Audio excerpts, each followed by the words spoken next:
کۆمەڵێک کەس هەن کە بێبەشن لە قوتابخانە. هیچ قوتابخانەیە ئامادە نەبوو ئەم منداڵە لە خۆی بگرێ. تۆ دوو مناڵت هەبێ لەو جۆرە ئامادەنی مناڵستی هەم دروستکەی.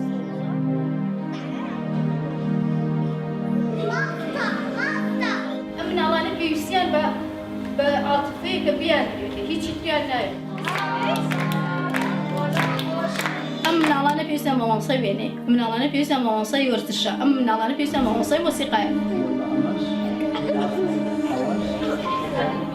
ئیلا ئەبێ خاوەنپێدارسی تایبەتیش بەشێک بێ لە کۆمەلگاکە.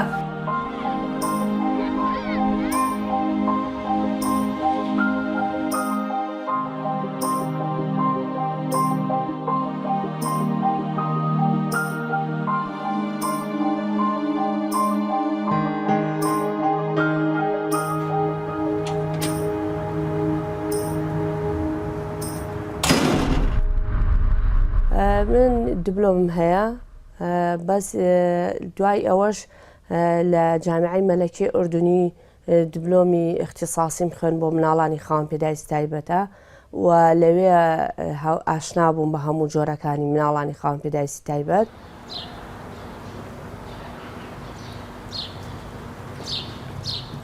بۆ ماوەی 6 ساڵ من لەگەڵ تەلەبەیە بووم لە ساحەیە، گۆڕینی هەڵسوکەوتی مناڵانی خاوەنپێدارسی تایبەتمانە کرد بۆ ناو قوتابخانەکان و ئیشێکی زۆر قورس بوو. پاشان بووم بە لە پرسراوی هۆبەی پەروەردەی تایبەت و پاشان بووم بە سەرپەرشتیار و ئێستاش سەرپەرشتیاری پسپۆڕی لە بەڕێوەبەرایەتی سەرپەرشتی کردن.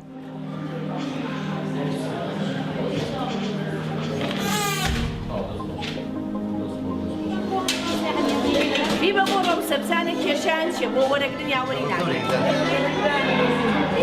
تەکسیر بگرە وەرە. خۆی مناڵی خاوەنپێدارسی تایبەت هەموو جۆرەکانی کەم توانایی ئەگرێتەوە لە ئیفلیجی مێشک، CP و مناڵانی ADHD، هایدرۆسەفێلی، مایکرۆسەفێلی، یعنی مناڵانی سەری گەورە و سەری بچووک و مناڵانی ئۆتیزم و مناڵانی داون سێندرۆم ئەگرێتەوە و مناڵانی عەرەبانە و عەکاس، ئەوانش زۆر مناڵ هەیە، یعنی لەسەر عەرەبانە بەس مناڵی زیرەکەن.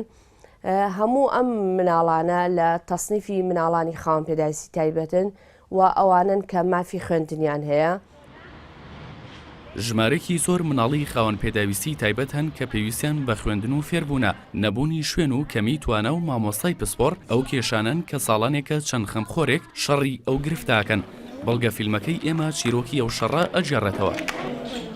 هەردووکیان لە مەکتەب بوون، خوێندویانە، ئێستا دەرم هێناون لەبەرەوەی لە ناو مەکتەبەکە بڵین 500 تەلەبەی تێکەڵا ناتوانن ئەمان لەگەڵ ئەوانە، یعنی لە قادرمەکان ئەکەون، لە پۆلاپاڵیان پێوە ئەنێن. من لە دەرەوە کە بەیانیان ئەمبرد بۆ مەکتەبەکەی، مدیرەکە منی ئەبردە ژوورەکەی خۆی، جارێ ئەیوب بزانم باشیت، هەتا دڵنیا نەبوایەتەوە لە باشی من نەیهێش من بڕۆم، جوابی نەئەکردم.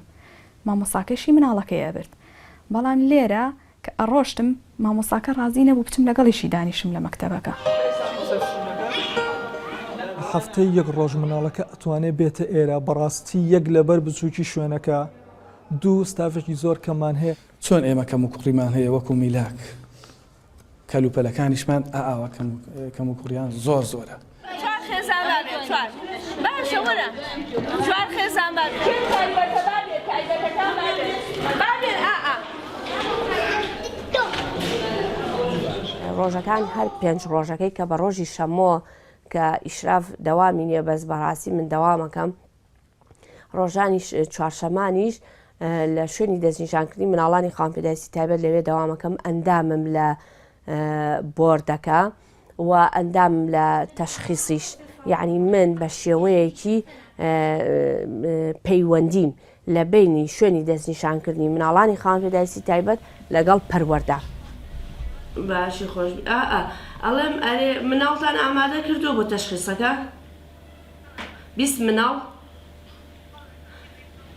ئێ باشە، ئەی فەحسی خوێنی خۆیانی گروپی خوێنەکە ئەیە بیە، ئەی بیە، یعنی زائیدە، هینی دایک و باوک و مناڵەکەشی ئەبێت یابێت بە مامۆستا عەباسم وت کات بە ڕاپۆرت بە کاک بەهرۆز ماوەتەوە کە پێویستە شوێنێک بکرێتەوە بۆ دەستنیشانکردنی مناڵانی خاوەنپێداویستی تایبەت و مرکزی تەشخیصی عەوەق تەنها لە بەخا هەیە و دووهەم شوێن کە هەیە سلێمانیە و ئێستا سەرۆکی بۆردەکە دکتۆر کەریمە و دکتۆر ئەفرام و زۆر دکتۆری کەو و منیش و چەند مامۆسایەکی کەش بە خۆبەخش لەوێ بێبێ پارەیە و هەموو ڕۆژانی چوارشەمێک بۆ ژمارەی 20 بۆ 25 مناڵ ئەبینرێت لەو شوێنەیە و راپۆرتی بۆکرێت.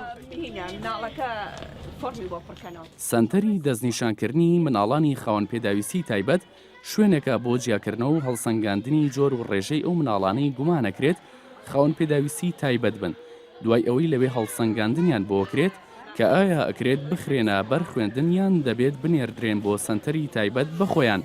سەنتەری شەیە بەپارە بەڵام بەهۆی خراپی باری مادی خێزانەکانیانەوە ناتوانن مناڵەکان بنێرن بۆ ئەو سەنتەرانە. بەم مناڵانەی کە کێشەی زمان فێربوونیان هەیە بەڵام دیارە ئەمە سەنتەرێکە هینە یعنی وەکو NGO ئەهلی ئەوانەیە پارە وەرەگرێ جاری 20 دینار وەرەگرێ اینجا لەگەڵ میدیاخانە وا دیارە ڕەحمان جیاواز ئەمەڵێ نەیدێرین بۆ ئەو شوێنە منیش ئەڵێم ئەم خێزانانە هەژارن ئەگەر ئێمە هەموو ئەوان سێری دەمی تۆکن تۆ دکتۆری ئەگەر بڵێ بینێرە ئەگەر سواڵی کردووە ئەگەر چۆ لەبەر مزگەوتی گەورە سینی داناوە ئەیبات ئەگەر مناڵەتی جەرگی بڵێن چی مناڵەتی جەرگی ئەشێ دەرمانێکڕێ عینیش دکتۆر جەمالگیان ئێوە مدەڕبی نوتقتان هەیە لێرە بینێری بۆ ئێوە؟ هەمان بەس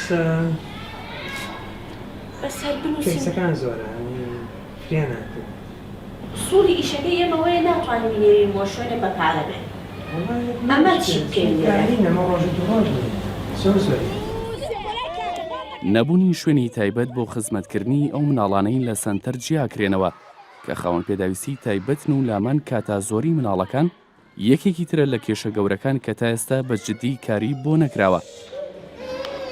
24,000 مناڵی خاوەنپێداویستی تایبەت هەیە لە سەر ئاستی پارێزگای سلێمانی ئەوەی لە لای ئێمە جێی بۆتەوە خۆی لە 500 مناڵ ئاگرێتەوە. لە 500 منداڵ دوو ژوور کراوەتەوە یەکیان لە ڕۆژهەڵات و یەکیان لە ڕۆژاوە دانەی 10 منداڵ هاتووەتە بەرنامەکەەوە. چۆن مناڵێکی ئاسایی پێویستە بخوێنێ مناڵێکی خاوەنپێداویستی تایبەتیش مافی خۆیەتی بخوێنێ. لێرە سەنتەری پەروەردەی پێشوەختە و ناوی شێ لێرە سەنتەری نێرگەز بۆ منداڵانی خاوەنپێداویستی تایبەت بەرنامەی پێشوەختەکە مەبەستمان لەوەیە لێرە سیستەمی باخچەیە ینی منداڵی خاوەنپێداویستی تایبەت پێش ئەوەی بچێتە قوتابخانە بەڕاستی لێرە زۆر پێویستی بەڕاهێنانە لە هەموو بوارەکانە ئەو منداڵانەی کە ئێستا لە ژووری سەرچاو لە بەرنامەی بەرفراون لە ناو قوتابخانەیە وەرگیراون ئەو مناڵانەی کە لێرە ئیشان لەگەڵ کراوە زۆر حاڵەتیان باشتر لەو مناڵانی کە پێشتر لێرە وەرنەگیراون 24 مناڵمان وەرگرتۆ 4 مامۆسای بەڕێزیش لەو بەرنمەیە ئیشەکەن بەرنامەی پۆرتاج بۆ خێزانە خۆی بەرنمەکە ئەڵێ دایک و باوکان باشترین مامۆستای خێزانەکانیانە.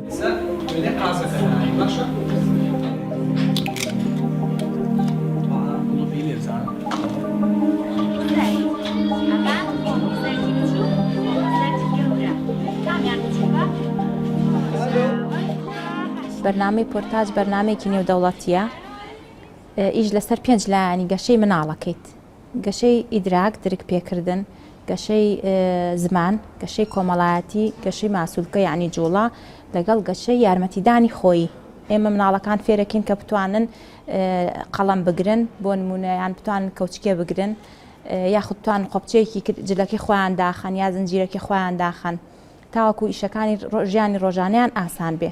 پەروەردەی پێشوەختی ئێمە بۆ ئەوەیە کە ئەو مناڵانە زیاتر حازرەکەی بۆ قوتابخانە. ئێستا دوو هۆڵمان کردوێتەوە کە لە ڕۆژهەڵاتی کە لە ڕۆژ ئاوا وەکو تێست بەکارهێنین.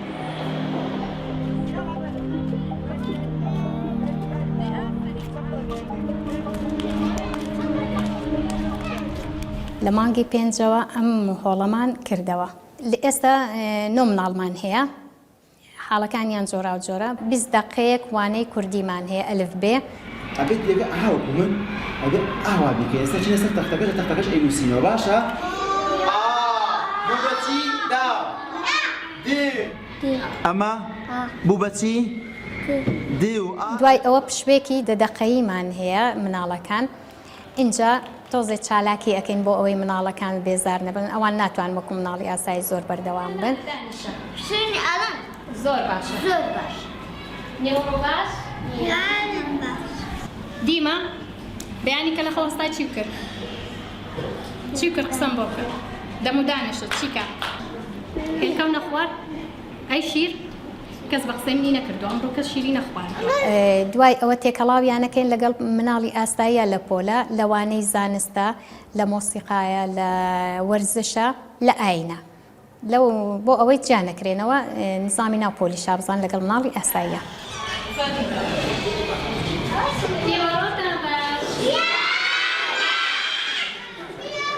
بەرەتاکە چوون بۆ ناوپۆل بەلایەنەوە شتێکی ئاسایی نەبوو چونکە یەکەم جاریان بوو بەڵام ئێستا خۆیان داوا ئەکەن بچن بۆ ناوپۆل زۆر حەزەکەن کە تێکەڵاو بن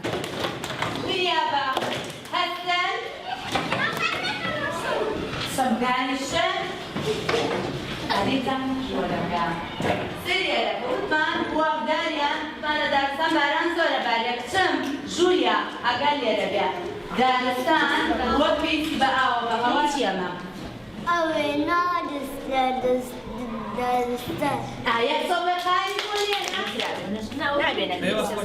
ئەم دوو هۆڵە داواکارێکی یەکجار زۆری لەسەرە هەتا ئێستا دەوری 300 تەلەبەر ناو نووسراوە بەڵام ئێمە لە 22 تەلەبە خۆمان بینیوەتەوە 11 لە ڕۆژهەڵاتە 11 لە ڕۆژ ئاوا و ئیشی ئەو هۆڵانش سەرکەوتووە.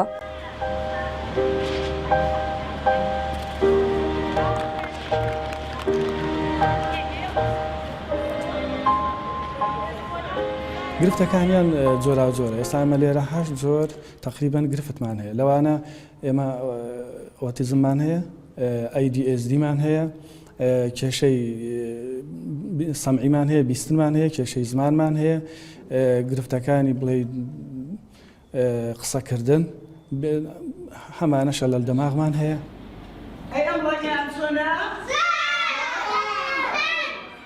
بەشێکی تری کێشەکان ئەوەیە ئەم مامۆستایانە ئەرکیان زۆر قورسترە لە مامۆستایەکی ئاسایی بەڵام لەلایەن پەروەردە و لایەنی پەیوەندیدار جیا نەکراونەتەوە و وەک مامۆستایەکی یاسایی هەژمارەکرێن. زۆر کادرمان هەیە لە ڕێگای خولەوە دەورەی گفتوگۆ نۆتۆق فێربووە کە ئەوە پێویستی بەوە هەیە اختصاص وەرگێ ماستەر بخوێنێ لەو بوارەیە کە بەداخەوە زۆری بینینەوە خولانەی دەرەوەی وڵات کەوتەوە سەرشانی ئێمە مامۆستاکان خۆمان. لەبەر ئەوەی لە کۆلێجەکانی هەرێمی کوردستانە تا ئێستا پسپۆڕی پەروەردە دانراوە لە هەولێر وابزانام ئیمساڵێک کە مۆژبیان تەخەڕوجیان کردووە هەمووشمان دامەزران بەڵام سلێمانی وابزانام دانێ دوانیان لە سنووری پەروەردەی ڕانیە و وابزانام چنچماڵ بوو باقەکەی لە سنووری پەروەردەی هەولێر بوون ئەوانە دامەزراون بە فەرمانێکی ڕسمی لە وەزارەتی پەروەردەوە. حسابی تایبەت نەکردن بۆ ئەو مامۆستانەی وانە بە مناڵانی خاوەن پێداویستی تایبەت ئەڵێنەوە و ئەرکیان چەند قات سەختترە لە مامۆستای ئاسایی ئەوەندەی تر گرفتەکەی قورستر کردووە. مامۆستایەکی ئاسایی بڵێن دوو دەرسی هەیە لەبەرەوەی قوتابخانەکان زۆر قەرەباڵخن بەڵام ئەم کە مناڵەکەی وەرگرت لە سەعا 8ەوە ئەبێ هەتا مناڵەکە ڕواتەوە ئاگای لێبێ هاندەر نییە ئێمە مامۆستانی پەروەردەی تایبەت بەڕاستی زۆر هیلاکین چونکە ئەو مناڵانە زۆر حاڵیان قورسترە لە مناڵی ئاساییەوە بەڵام ئێمە حسابان هەروەکو حسابی مامۆستایەکی ئاساییە. نەبوونی یاساکی تایبەت بۆ چارەسەرکردنی کێشەی ئەو مامۆستایانە لەلایەن حکومەت و وەزارەتی پەروەردە هۆکارێکی سەرەکیە بۆ مانەوەی ئەو کێشەیە وەکو خۆی و چارەسەر نەبوونی تا ئێستا. هیچ یاسایەکیش نییە بڵێمێک کە مامۆستای پەروەردەی تایبەت بە مخەساتێکی زیاتری هەبێ. مش خۆتان زان ڕێنمایی دارایی چۆن بێ ئێمە توانین لەسەرەوەی ئیشکەین هەمان ئەو مامۆستانێک کە لە پەروەردەی تایبەتن لە خوێندگاکانان چ فەرمانبەر بێت چ مامۆستا بێ هەمان تەعاملی موچیان لەگەڵا کرێ بە پێی پلەی وەزیفەکەی خۆی.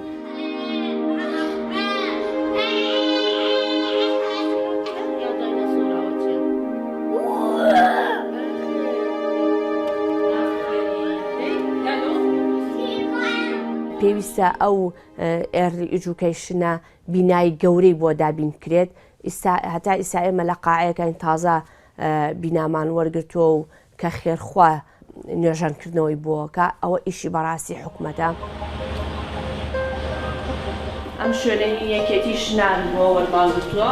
لە کاتی وێنەگرتنی ئەم کارەدا ڕێکەوتی لیژنەیەکمان کرد کە لە خانوبەری میریەوە هاتبوون. ئەوان هاتبوون بۆ خەمڵاندنی کری ئەو بینایی ماوەیەک بوو یەکێتی ژنان دابووی بە خوێندنگەی مناڵانی خاوەن پێداویستی تایبەت و خێرخواز نۆژەنیان کردبەوە. جایوەش بەخێر بن عەلەیکە سەلام و سەرچا بەخێر بن. ئێمە وەکو لیژنە هاتین بۆ خەمڵانی ئەم بینایە لەکوێوە هاتن؟ لە خانوبەری میریەوە. یعنی لیژنە هاتون چی یعنی چی بکەن؟ سیرێکی بناکەکەین دوای تر بەپی ئەو بڵێن بەپی حاڵی ئینەکە بە کرێیانی بۆتان دانین وەکو کرێ. کێ وتی وەکو کرێ؟ ئەوە لە هینە لای کارزانە بەشی یاسا و بەشی وەزارەتی مالیە و ئەی کێ؟ ئەمە ئێمە وەرمانگرتووە لە یەکێتی ژنان بۆ مناڵانی خاوەندپێداویستی تایبەت. ئەزانم کێکێکەیە ئێنجا خەیچێکە منیش 300 مناڵێن من ناو وەزارەتی داراییەوە. ئەمە بۆ مناڵی خاوەندپێداویستی تایبەتە یەکەم، دووهەم مناڵی خۆمیتیانە، مناڵی ئەم میلەتەن و بە هەزار وەست ئێمە ئەم سەر وەرمانگرتووە بەڕاستی. هەمووی کە ئیشەکە هەر هەمووی لەسەرەوە هەتا خواری بۆ مناڵی خاوەندپێداویستی تایبەتە، بۆ مناڵی ئەم وڵاتەیە. ئەوە لە مێشکتان نابێت کەمترین پارە چونکە ئەگەر ئێمە پەروەردەنەیە ئەبێ لە خێزان پارە داواکەین. نەبوونی چارەسەری تەواوەتی ئەو نەخۆشیە لە هیچ جێیەکی دنیادا خەمێکی گەورە و قورسە بۆ دایک و باوکانی مناڵەکان. ئەگەرچی هەندێک لە دایک و باوکان هەوڵی زیاد لە توانای خۆیان داوا بۆ چارەسەرکردنی مناڵەکانیان، بەڵام تا ئێستا لە هیچ شوێنێکی دنیادا چارەسەری نییە. وەزارەتی تەندروستی عێراق لە بەغداد هەموو مانگێک ژمارەیەک منداڵ ڕەوانی دەروەی وڵاتەکەن لەسەر حسابی حکوومەتی عێراق بۆ ئەو مناڵانی چارەسەریان نییە لە ناو عێراقدا. بڕیاری لیژنەکە ئەوە بوو کە مناڵەکەی ئێمە لە ناو عێراقدا چارەسەر بکرێت، لەبەرەوەی لیژنەکە وتبووی مناڵێکی ئاسایی لە پێشترە لە مناڵێک کە نەخۆشی داونی هەبێت، چونکە ئەم مناڵانە تەمەنیان لە 30 بۆ 40 ساڵ تێپەڕ ناکات، بەڵام مناڵێکی ئاسایی تەمەنیان درێژترە. عمره أكثر فرحت البغداد تووشی مەترسی زۆر بووم لە ڕێگەی بەغدا. هەموو مانگێک کە ئەچوون بۆ بەغدا و ئەگەڕامەوە بۆ سلێمانی تەنها لە پێناوی ئەوەی منداڵەکەم فێری شتێک بێت بخوێنێت. يعني في سبيل إنه هي تتعلم.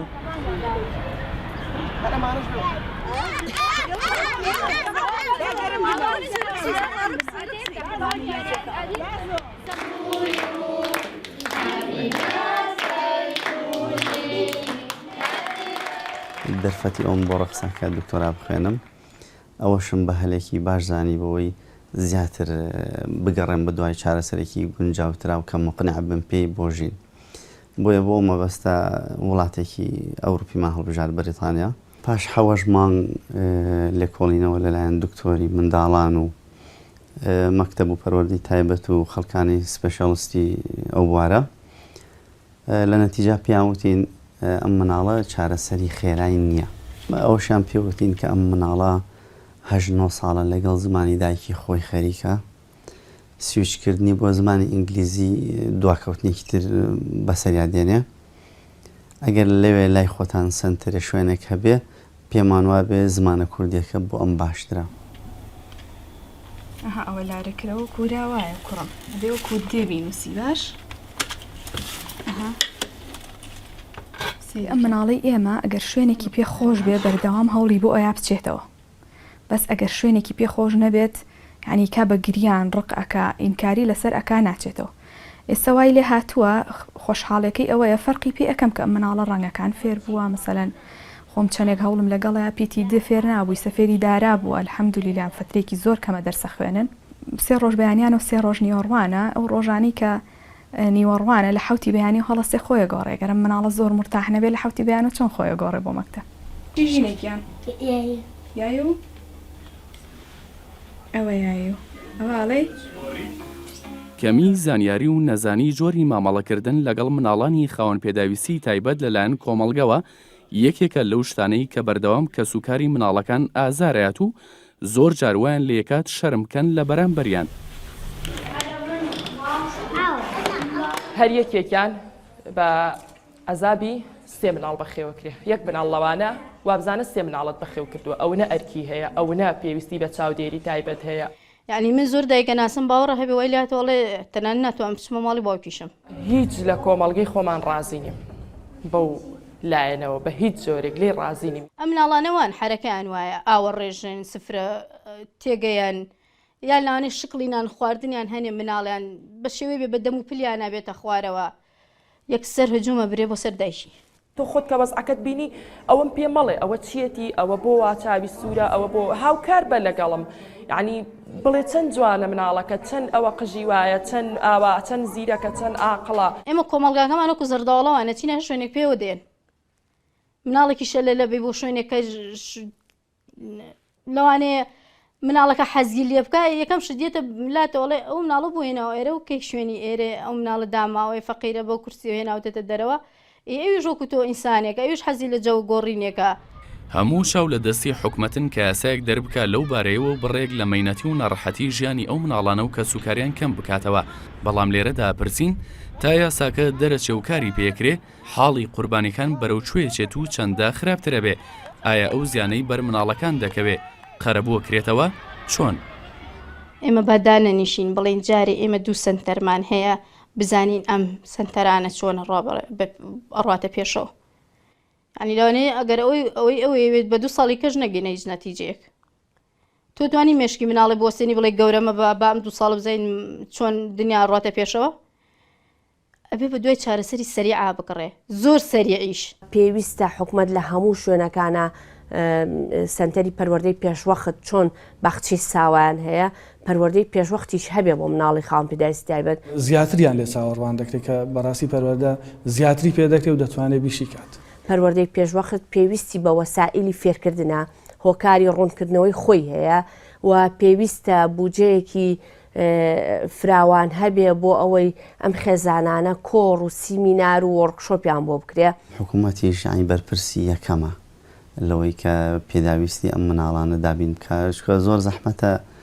خێزانێک بتوانێت ئەو پێداویستی و خزمەت گوزارانی ئەم جۆرە مناڵانە پێویستێتی دابینی کا بۆ مناڵەکەی داوامان لە زانکۆکان کردووە کە ئیمساڵ دەستکەن بەکردنەوەی بەشێک بۆ پەروەردەی تایبەت کەدا بمەزنێ بە مامۆستا بە تایبەتن بە پەروەردەی تایبەت بەڕاستی ئەبێ خێرخواکانی خۆمان حکوومەتی هەرێم بیل لەوە بکەنەوە ئیتر توێژێک هەیە لە ناو ئەم وڵاتەیە ئەبێ ئاگان لی بێ توێژێک هەیە لە ناو ئەم وڵاتەیە ئەبێ شوێنیان بێتەوەت نابێ ئیتر لە کنج و کەلەبەرەکانی ژوورەکان بن ئەبێ بێنە ناو میلەتەوە ئەبێ بێنە ناو قوتابخانەکانەوە.